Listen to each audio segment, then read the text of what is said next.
Good evening. I'm Bob Friedman. Thank you for joining us tonight. I just have a few warnings before we get started. First of all, this is not a substitute for legal advice. We're going to be providing you with general information, which is changing daily. Since I scheduled this webinar, there's been some new legislation, which we'll be talking about. It's 25 pages of statutes and court rules, which is very confusing. It's going to get your head spinning. Probably most people are not aware of it. I have 3 hours worth of material here tonight, which we're going to cover in just half an hour. We're going to try to condense this down as much as possible. We have been evicting or attempting to evict tenants throughout the pandemic. There are things that you can do now to hopefully evict your tenants and collect rent. We're not going to be able to cover everything in this short period of time. Therefore, we will answer questions. Please post your questions and we can answer those after Russ Bellows' presentation.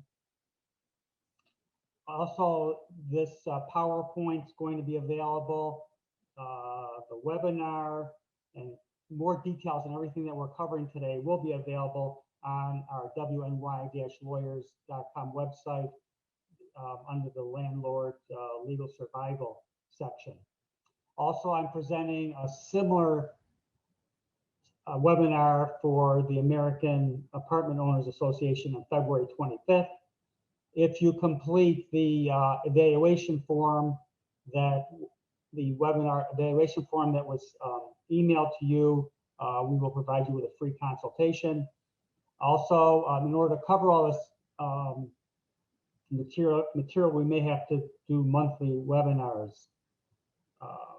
And also if you would suggest any future topics on the evaluation forms.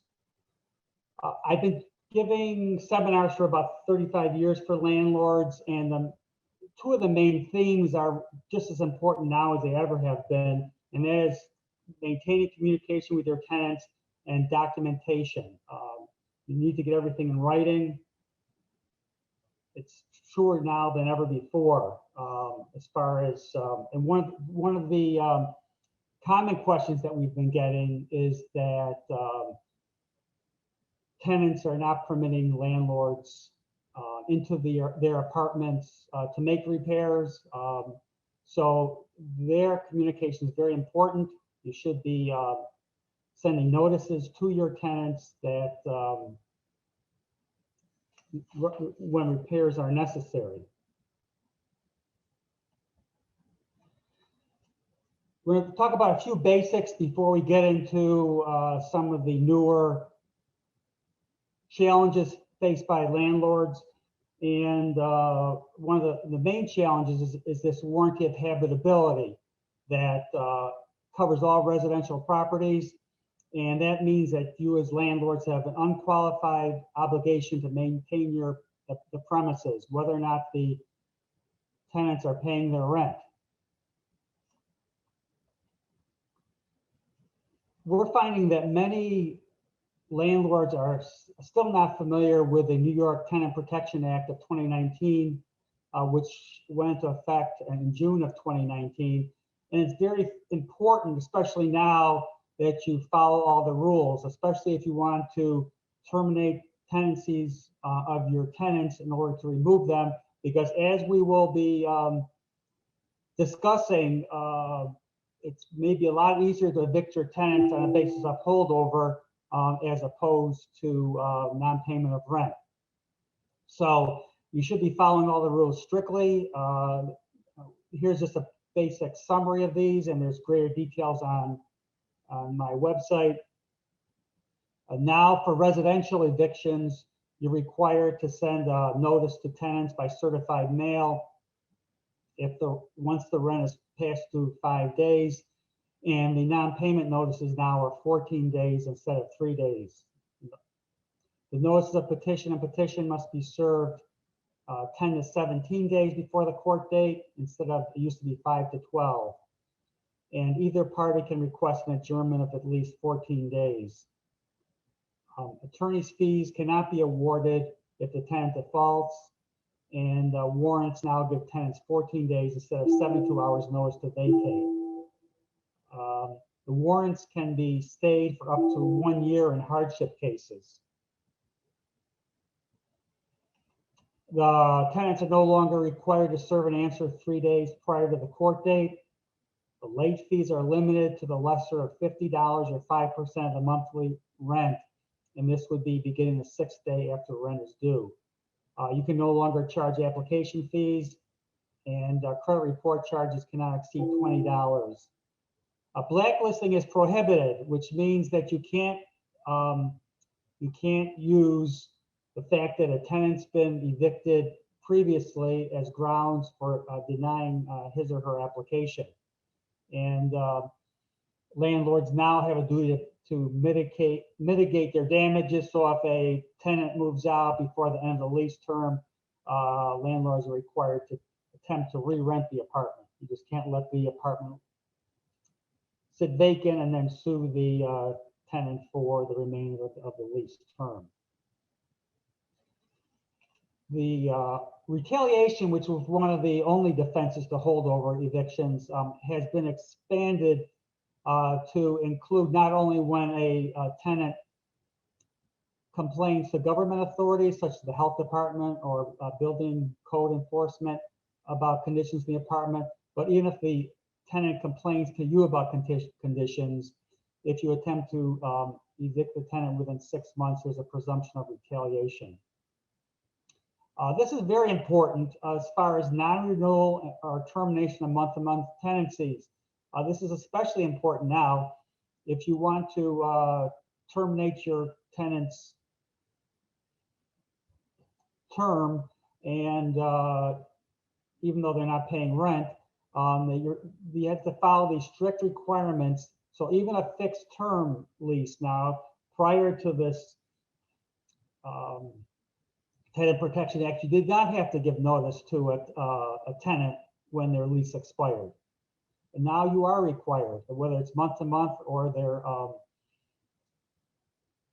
with their lease has expired, you have to give them notice that you're not going to renew their lease. So if they've been there for less than 1 year, if they're in their first year of the lease, you have to give them 30 days notice that you're not going to renew their lease. Otherwise, they would continue on probably as month-to-month tenants.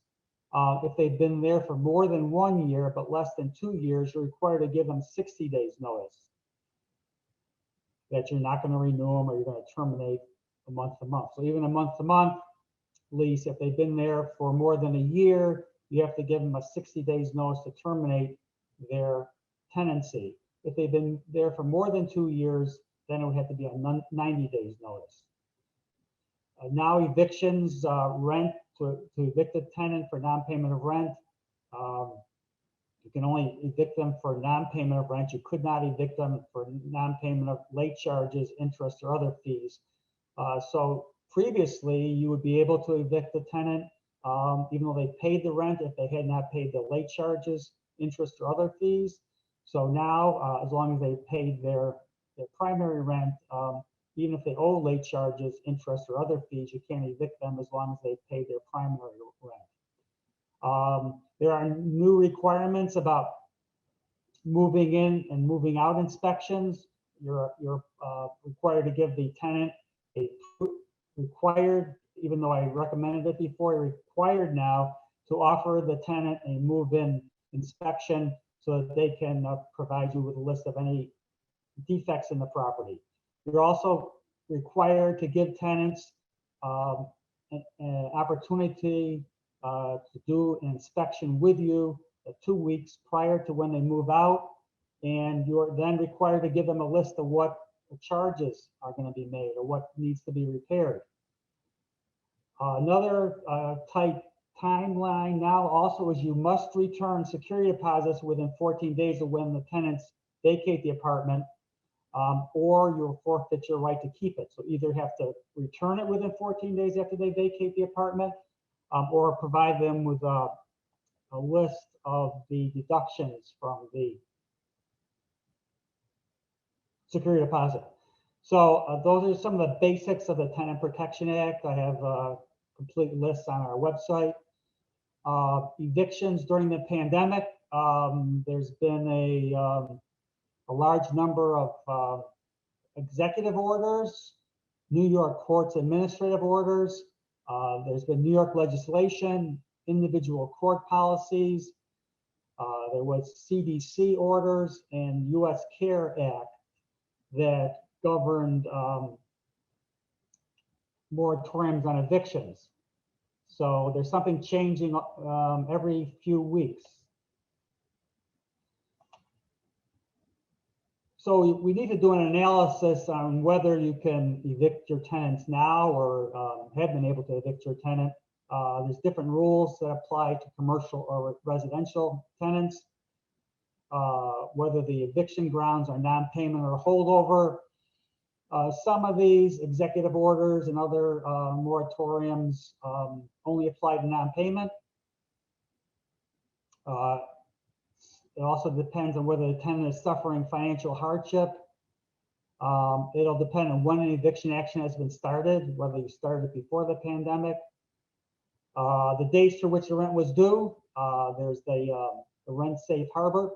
But still keep in mind that all these executive orders and legislation and so forth doesn't excuse the tenant from paying rent. It just governs your ability to get the tenants out. It does not prevent you from serving violation notices on the tenants. We've been doing that all along throughout the pandemic. And in many cases, it does work that the tenants will move out upon receiving a notice. So you can still, there still are other avenues available, suing the tenants for the rent, and tenants are still do owe the rent. It's just certain provisions, certain executive orders and legislations preventing you from using the non-payment as a basis for evicting the tenant at that time. So you may have to count on holdover instead of non-payment. It also will depend basically on this new legislation, which Justin Friedman is going to be talking about, whether the tenant's behavior substantially infringes upon the use and enjoyment of other tenants or causes a substantial safety hazard. If you have proof of that, then you may be able to move forward with your evictions. It's also going to depend on the particular court that you're seeking to have the eviction filed in. The courts are, the town and village courts are pretty much shut down now, at least until February. However, you usually have to check with the individual court to see when they're accepting filings. Buffalo City Court has been accepting filings, but they haven't been issuing court dates. And then there's certain, number 8, certain moratoriums governed by federal law if your mortgage is backed by Fannie Mae or Freddie Mac.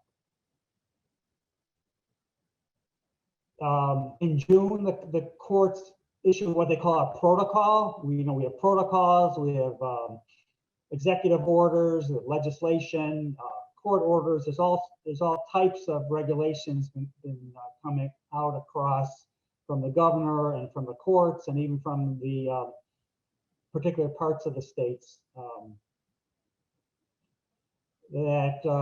Since June, you've been required to provide an affidavit that this eviction proceeding is consistent with eviction restrictions. In other words, you're not restricted. You have to, you or your attorney has to provide an affidavit with the eviction papers that you're not violating any eviction restrictions protecting tenants. And also there's a notice that has to be done. I believe that's being colored paper. It's a notice to the tenant in English and Spanish that they may be eligible for an extension of time to respond under these protocols. And this is in addition to the Tenant Protection Act of 2019, in which tenants are entitled to an initial adjournment of at least 14 days and maybe longer in the court proceedings.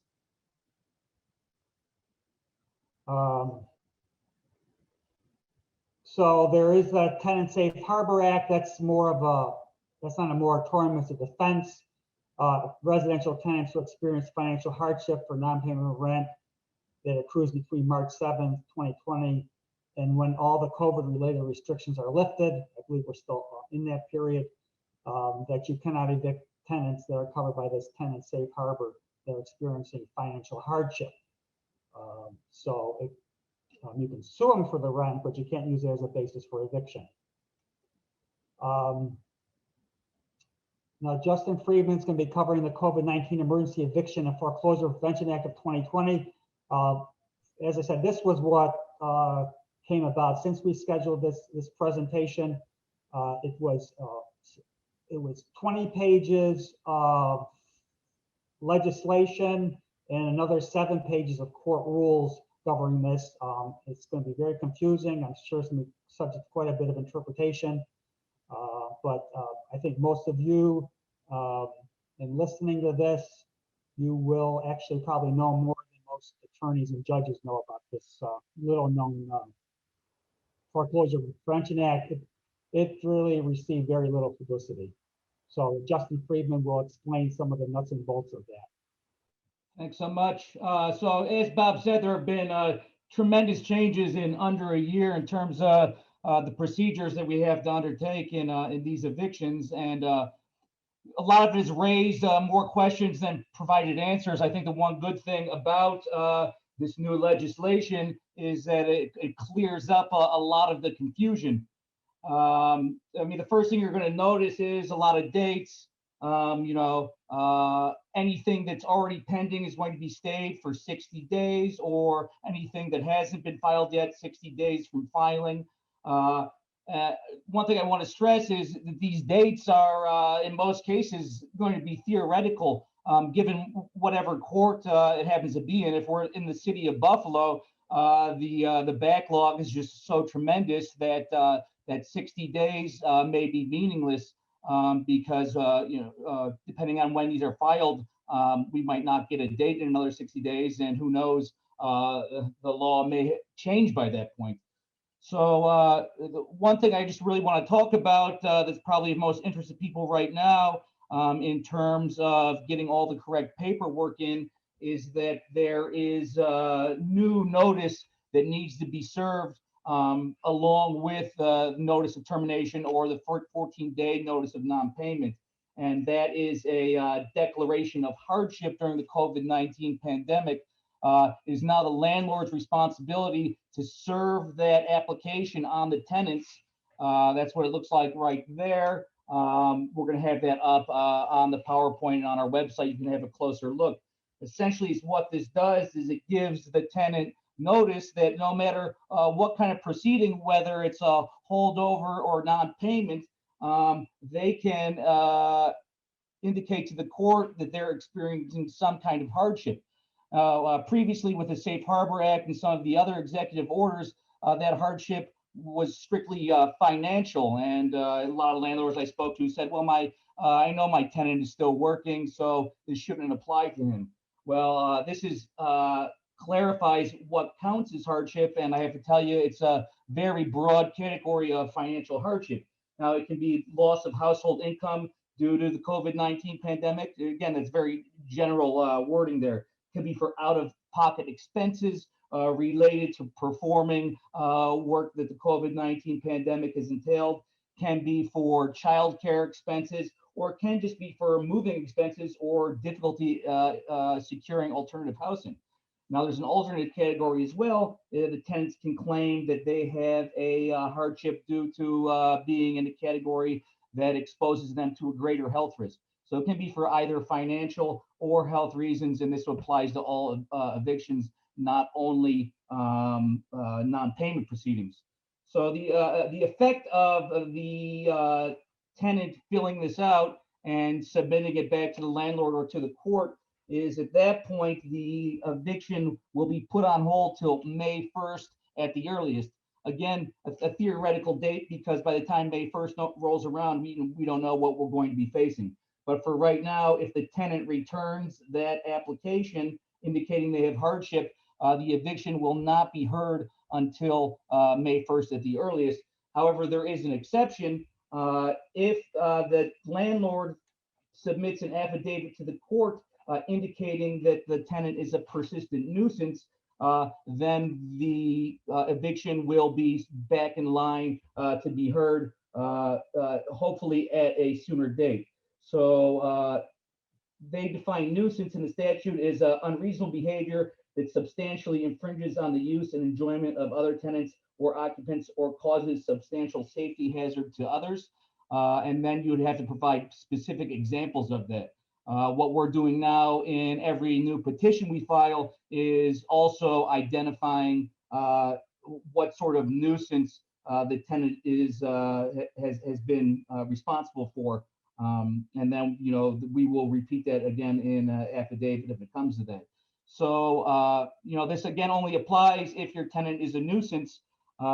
So you might want to be looking out for that, because that's really going to be the only escape valve to be able to get a hearing before May 1st in the event that the tenant returns the hardship application. If the tenant does not return the hardship application, again, then that May 1st date no longer applies. Again, we'll have all of this information up on the website if you want to have a closer look at it, or if you have any questions at the end, I'm happy to answer them. Thank you. Back to Bob.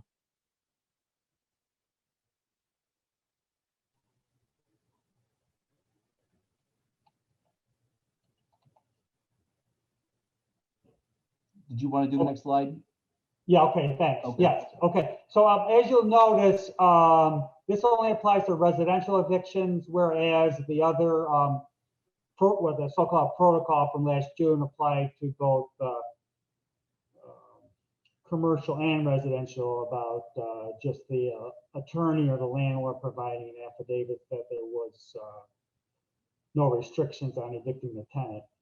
So for current warrants of eviction that may be still lingering out there that haven't been served, and future ones, so this is going to apply to all warrants. Warrants cannot be served until there's a status conference with the court. And the warrants must now state that the tenant has not submitted a hardship application, was properly served with it by the landlord, listing the dates that the hardship form was served by the landlord, and the courts are supposed to send it to them also. Or the warrant must state that the tenant was ineligible for a stay because of bad behavior or causing a substantial safety hazard with a specific description of the behavior. So not only do you have to have that bad behavior described in the petitions, it has to be in the warrants now. So if the tenant provides this hardship form to the landlord, and this hardship could be financial hardship, or it's just going to be impossible to move because of COVID, the COVID conditions. It's not just financial, but just because of the hardship because of COVID. If this hardship form is returned to the landlord, the marshal, of the court prior to the execution of the warrant, execution will be stayed until at least May 1st, 2021. We'll have to see what happens from there. We have these other, the village and town courts were closed down in commencing December 9th for 60 days. They're closed to February, so to keep track. I believe that Buffalo City Court, you can still bring actions if you have if based on bad behavior. You could still evict the tenant for bad behavior. There are still available what's known as an ejectment action can be brought in county or Supreme Court now. That would be for commercial evictions where if they're not considered to be they don't fall under landlord tenant moratoriums. These ejectment actions in which you're getting order to remove someone. You can also get a money judgment. You can talk to us about that. Ejectment actions can be brought in county or Supreme Court for commercial evictions and certain residential holdover evictions.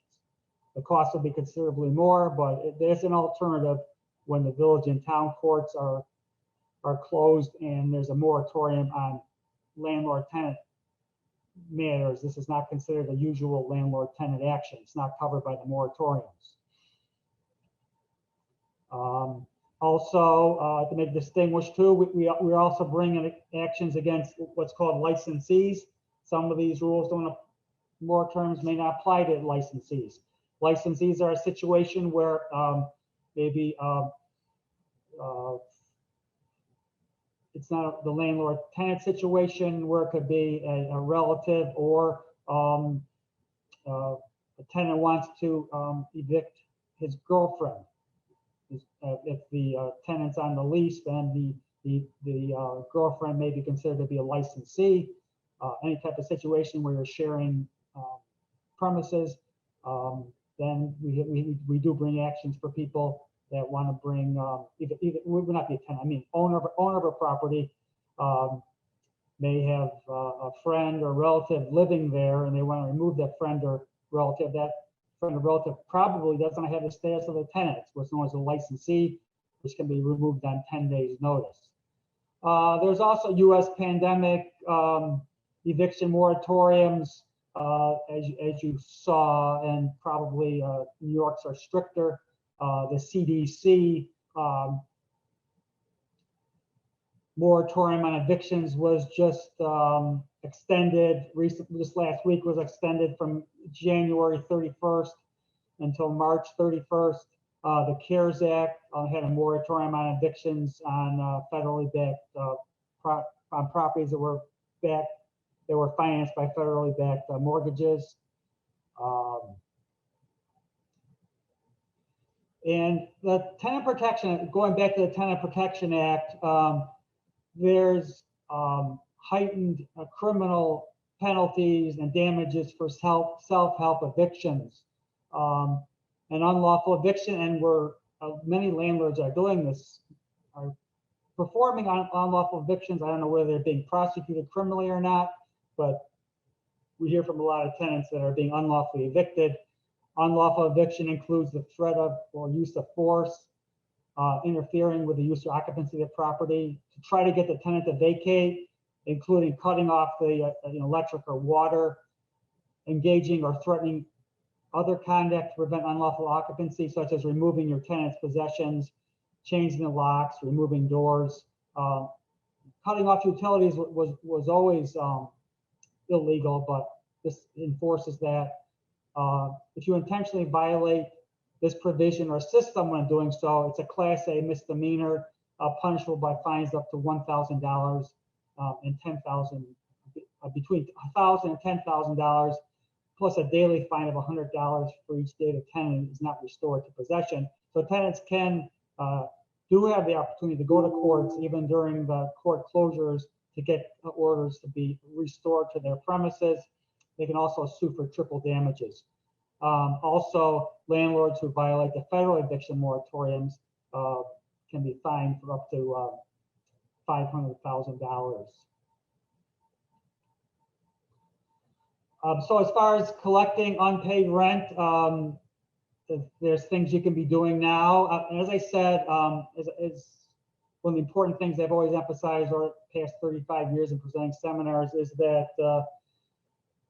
you can communicate with your tenants, find out what their problems are, enter maybe into a repayment or lease modification agreements where they could spread their lease payments out. You can currently still sue your tenants, or if there's guarantees, if you've got guarantees on a lease, guarantors on a lease, you can still go forward now and sue for non-payment of rent as a separate action in the courts. Use security deposits for rent payments.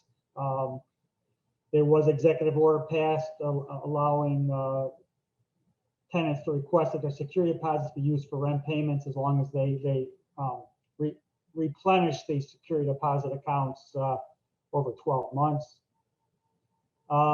So I'm going to provide and follow the CDC guidelines. This is all going to be contained on our COVID landlord legal survival page beginning tomorrow. links to the CDC guidelines of what you should be doing to deal with the pandemic. Commercial tenants,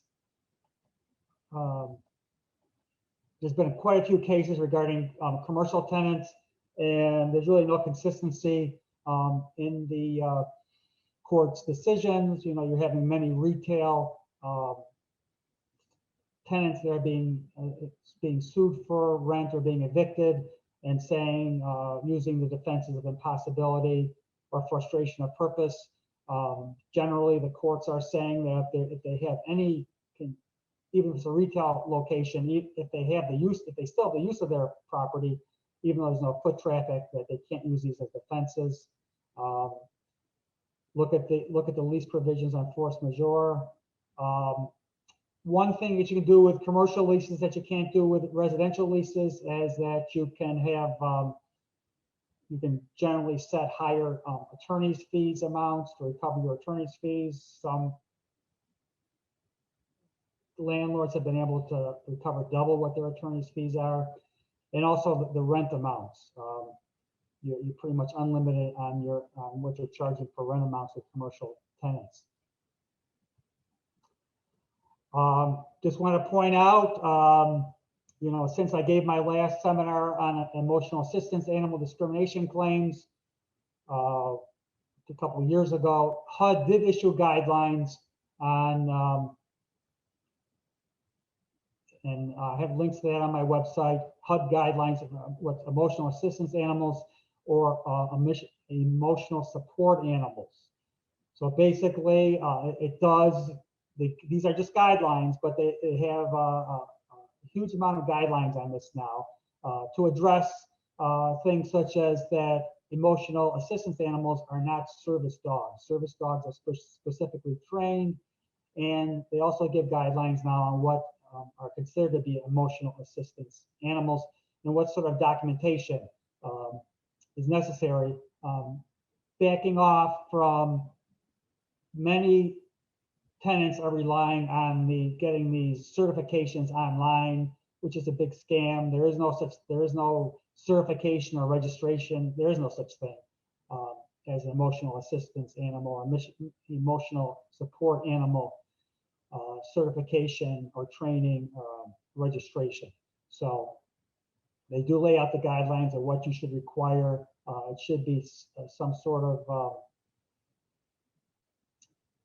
professional that has actually spoken to the tenant and provides documentation that they have a disability. In order to deal with their disability, they need to live with a support animal. And as you've probably heard, also emotional support animals have been banned from the airlines. So further information, as I said, we'll have greater details, all the forms, greater details on everything we've spoken about here on our website with links to the various forms. I know we've buried you with a tremendous amount of material today. We just wanted to get to the highlights, and I'll be presenting a similar seminar to the American Apartment Owners Association. So next, I think many of you are familiar with Russ Gullo, who's probably well known for being the authority on tax-free exchanges. And I'm going to try to bring up his PowerPoint. I'll give a shot at that. Are you there, Russ? Unmute yourself. I'm here. Okay, good. Oh, good. Right. Okay, you got your video on, or don't you want to be seen? You want the video? There we go.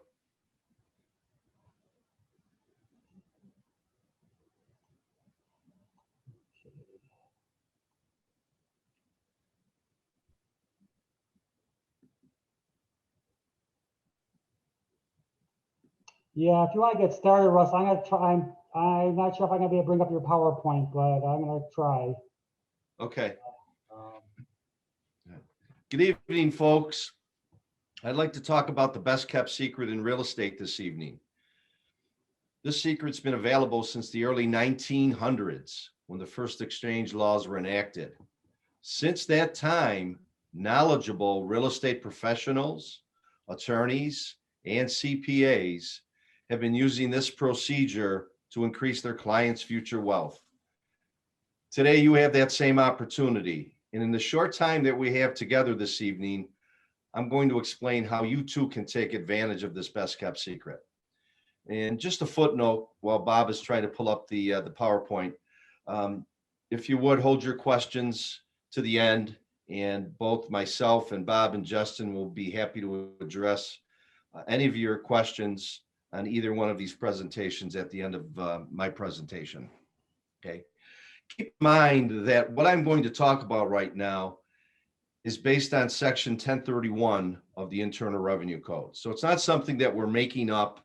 It's for real. This has been part of the Internal Revenue Code since day one, which was 1913. Believe it or not, that's how long the Internal Revenue Code has been available. So I like to jump in and basically just ask the question, what is a real estate exchange, or what is a 1031 exchange? And it's an opportunity. And it's an opportunity to pay no tax when disposing of either income producing or investment held real property. So the ability to pay no tax not only includes the capital gains tax, which is the upside, the appreciation of a transaction, which is nothing more than what you paid for the asset versus what you sell for, what it sells for. And the difference is the gain, which means it's your profit, and that's what's subject to taxation. More importantly, the recapture of depreciation. And I don't know if you realize this or not, but in the United States, when you acquire an income producing property, you are forced to take depreciation. Now, depreciation is a bookkeeping entry. It's an accounting term that creates tax shelter. It's a good thing. It allows you to show Uncle Sam that I have a loss in the form of depreciation, a paper loss, on your tax return. So actually, when you report your income, you're actually showing on your tax return this paper loss. So you're actually showing that you made less income in the eyes of the IRS.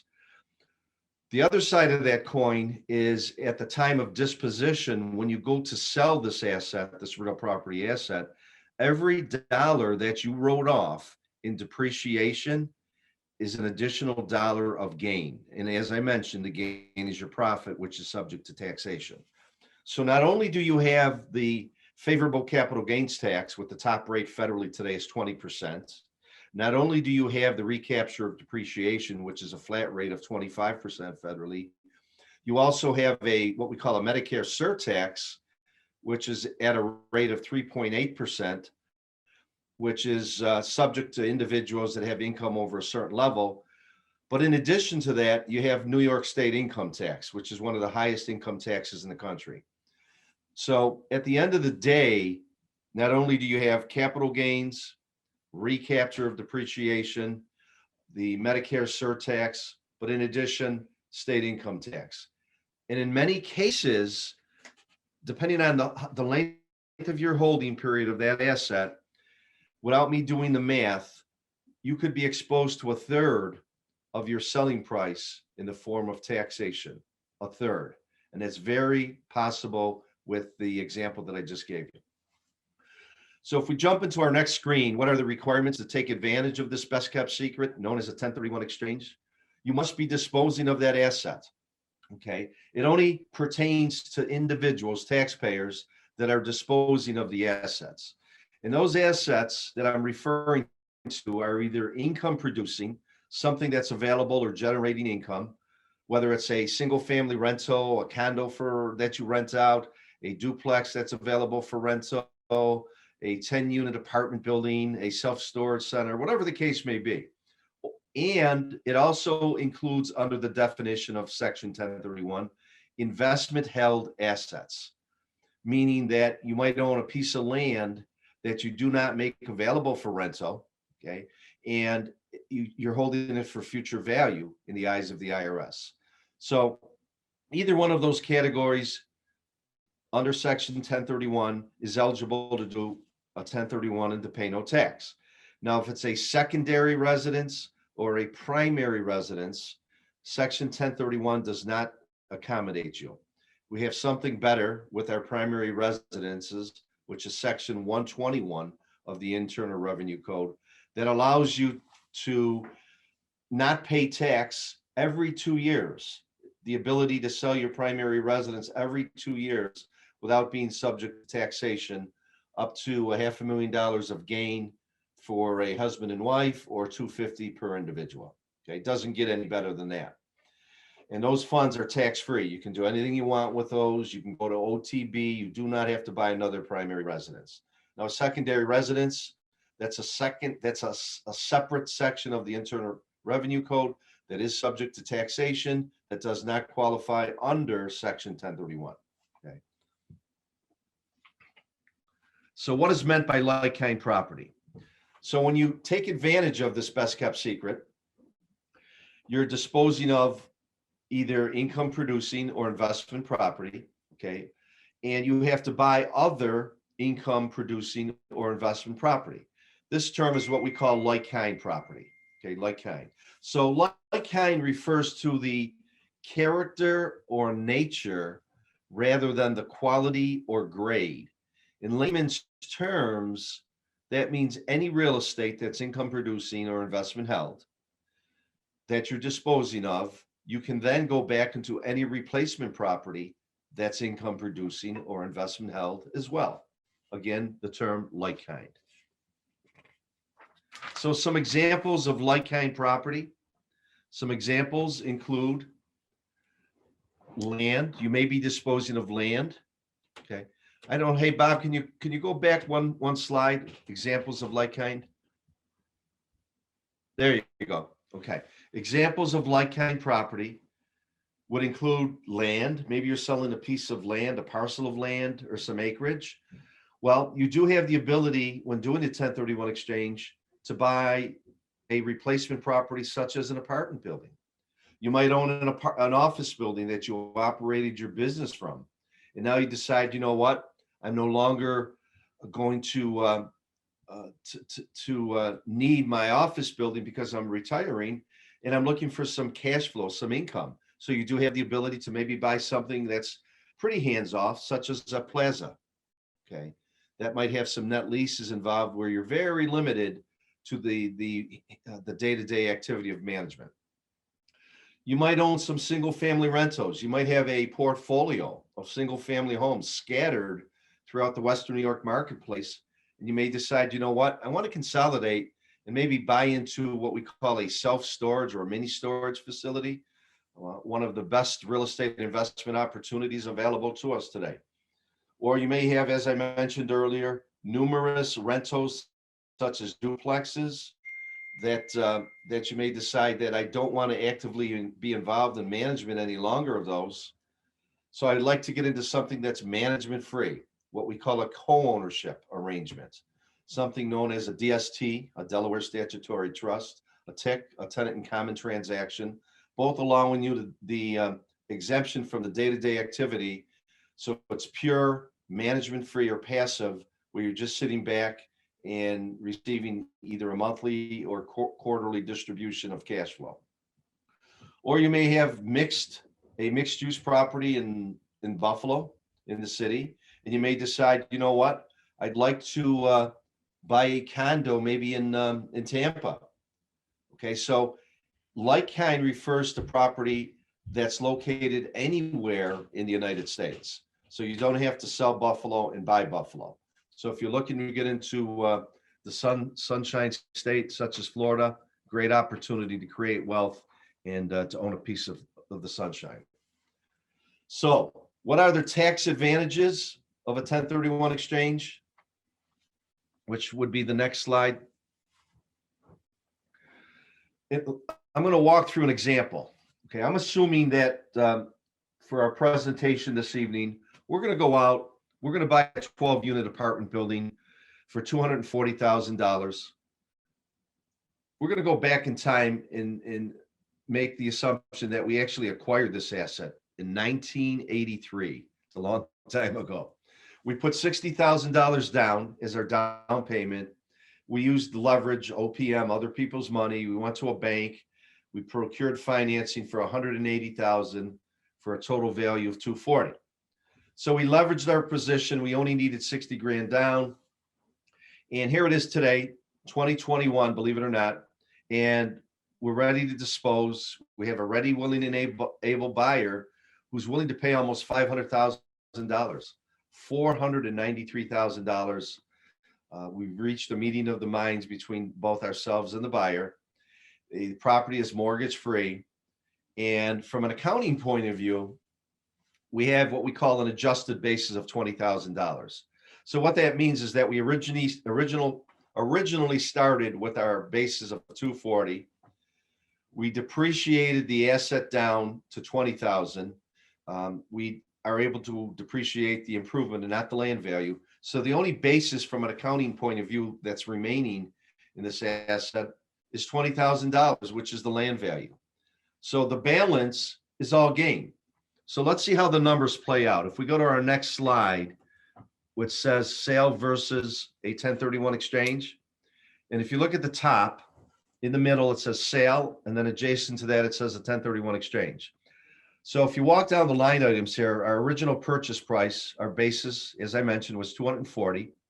We added no capital improvements just to keep this case study simple, and we wrote off over our holding period $220,000 of depreciation. And keep in mind what I mentioned earlier, that's a paper loss. Okay, that created tax shelter on our tax return. So that leaves us what we call an adjusted basis. Now, the reason that we need to know that is because today in 2021, when we sell this asset for $493,000, we're able to calculate what our gain is, our profit. And we can tell you what the tax liability would be if we treated this disposition as a sale or if we treated it as a 1031 exchange. So if you look under the selling price of $493,000, less the cost of sale, I'm showing zero just to keep this simple because it's a training program. I'm showing an adjusted basis of $20,000. So if we subtract out the 20, that leaves us with a gain, a profit of $473,000. $473,000 of gain. So jump down to the next line where it says of that $473,000, the capital gain between federal and state, which is a top rate of 29%, is $73,370. That's the capital gains tax. Okay. The recapture of depreciation between federal and state is an additional $74,800. And then we have Medicare tax because of the size of that gain, and who would be responsible for paying that would be someone that has a gain of over, I believe it's $250,000 today. Okay. So that being said, our total tax liability, $166,000.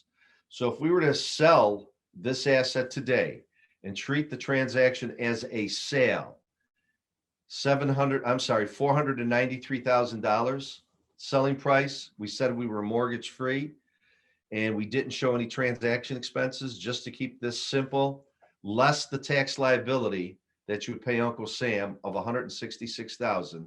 You'd end up putting $326,000 into HIP National Bank. Okay, so you're actually making Uncle Sam your partner to the tune of $166,000, which in my mind is criminal. Now, the other side of our analysis on the bottom, across from sale, it says a 1031 exchange. As I mentioned, the best kept secret in real estate.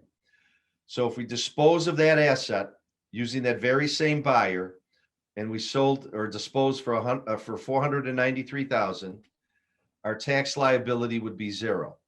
Okay. Keep in mind, I'm not including transaction expenses. We said there was no mortgage. The end of the day, we have net proceeds available to reinvest of $493,000 versus putting $326,000 into HIP National Bank. tax savings of $166,000. Okay, so Bob, if I can get you to go to our next slide, slide 9. How does this best kept secret work? How does what we call a deferred exchange work? Well, you as the seller, you're going to be called the taxpayer. You need a buyer, just like you would if you were treating the transaction as a sale. So you would market this asset in the very same manner. You don't need any special contracts or language in your contracts of sale. You don't need any in the past, we used to use language to give us the opportunity, but today the way most contract the sales and they're written, they all allow us to assign the contract rights. So realistically, as long as you have the ability to assign a contract, the rights of a contract, which any contract is freely assignable unless otherwise stated that you can't assign the contract rights, you do have everything that you need to switch your sale to a 1031 exchange. So all you need is a buyer. Once you have a buyer, you've had a meeting of the minds between yourself, Mr. and Mrs. Taxpayer, and the buyer. You have an executed contract of sale in place. You then bring in what's called a qualified intermediary, who is a requirement to do a deferred exchange. And what happens is the qualified intermediary steps into the transaction, provides all the necessary documents. There's actually about 50 pages of documents that are required. Bob, if you can go to the next slide, slide 10, I'll walk through these steps. So basically all that happens is once we have an executed agreement between the taxpayer and the buyer, the rights of the contract are assigned to the qualified intermediary. That allows the qualified intermediary to step into the transaction. And what I mean by that is we prepare about 50 pages of documents, what we call our 1031 package. And those documents are then prepared and sent over to the closing attorney or closing agent, whatever the case may be, depending on what part of the country we are asked to provide our services as a qualified intermediary for. And we do copy our client with these documents as well, so that they become very educated to the concept, because most taxpayers are seeing this for the first time, in their career. And the taxpayer actually, through an assignment of contract rights, assigns the contract to us, meaning the relinquished property, but the title will go directly to the buyer. Okay, the title goes directly to the buyer. The net proceeds have to come to the qualified intermediary. They have to come directly to the qualified intermediary. It's an IRS requirement. They cannot be held by the taxpayer's attorney or real estate broker or anyone else without being subject to taxation. Okay.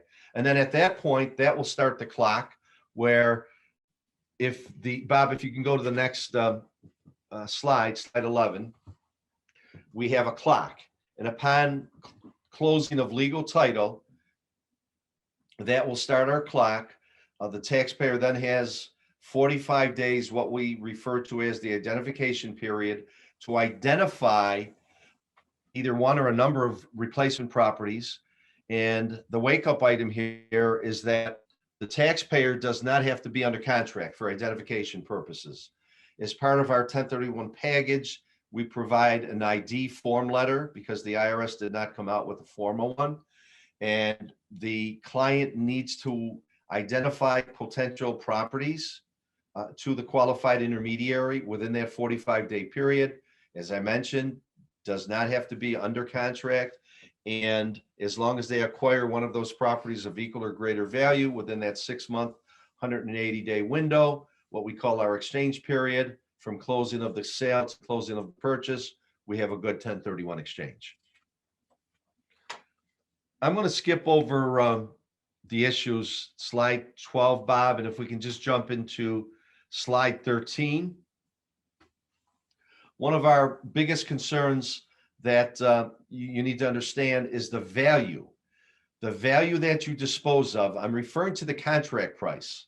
I'm not referring to the profits or the equity or the net proceeds. What you have to understand is the contract price that you dispose of, you have to acquire at least that contract price in a replacement property, what we call equal or greater value. So in our example, we disposed for $493,000. You can back out the transaction expenses from that number, and that would give you an adjusted selling price, of which that's the magic number that you would need to go back into. But keep in mind, in my example, I said that we were mortgage free. So our fair market value less our debt of 0 gives us equity of $493,000. So as long as you go back into at least a minimum of $493,000 in a replacement property or properties, and as I mentioned, those properties can be anywhere in the United States, you would pay no tax at all. Now, if you really want to create wealth and you want to use what we call leverage, the use of other people's money, OPM, realistically, you can go out and borrow 75%. A lender's going to require 25% down, what we call our equity to value ratio. So in my example of a replacement property there, our second example, realistically, you can actually buy almost a $2 million property. You can procure financing of almost $1.5 million, and you put your $500,000 down as your down payment, 25%.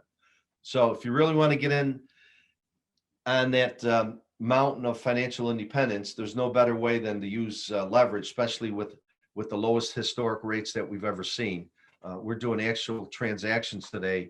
I'm talking about commercial loans or mortgages that are below 3%, which is unheard of. In my 40 years in business, I've never seen rates that low. Slide 14, what is a professional qualified intermediary?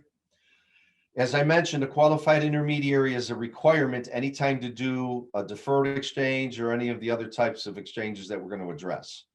Okay, and there are very limited qualified intermediaries. When I started back in 1980, there were about 5 professional qualified intermediary companies in the country. And the reason for that is that a qualified intermediary needs to have expertise in a number of different areas, such as the negotiations of real estate, contract law, taxation, investment analysis, escrow procedures, real estate practices, and has to be in a position. Most of our business comes into our office probably within a 24 to a 72-hour period from the time of closing. So if we're not able to speak the language of our client's CPA, our client's attorney, our client's real estate agent or broker, and we probably have about 5 minutes to get our message out and to sell the concept to those individuals.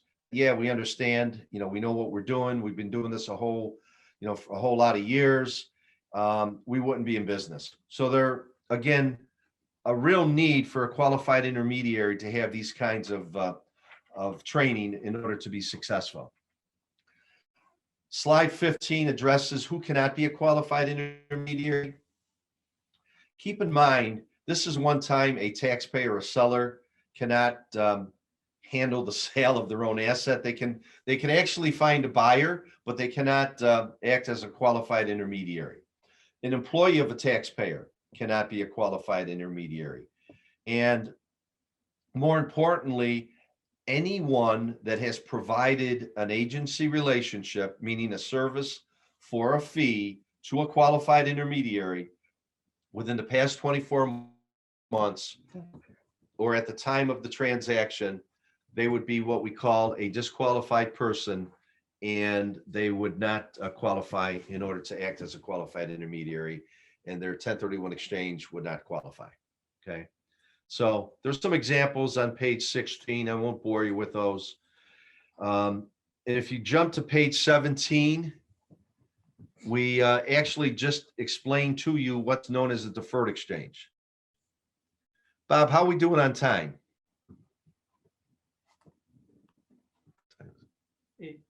8 o'clock. Okay. What we just explained is what we call a deferred exchange. I'm not going to bore you with the other types of exchanges. There are many different other exchanges, opportunities, what we call an improvement exchange, a build-a-suit exchange, a reverse exchange, a parking exchange, an installment sale / exchange, even a partial exchange, or for those that are looking to come out of management, DST or TIC exchanges. Okay, so what I can tell you is this: for those of you that have an interest in a deferred exchange or any other types of exchanges, for being our guest this evening, we're offering a free consultation. And you can just go to our website, which is nothing more than www.rjgullo.com, or you can reach us at our office at 716-675-1500. If you go to our last page of our presentation there, it does show what our services are, and be more than happy to address any of your issues. And at this time, I'm going to send it back to Bob and Justin. And for those of you that have any questions on either one of these presentations, we'd be more than happy to address those at this time.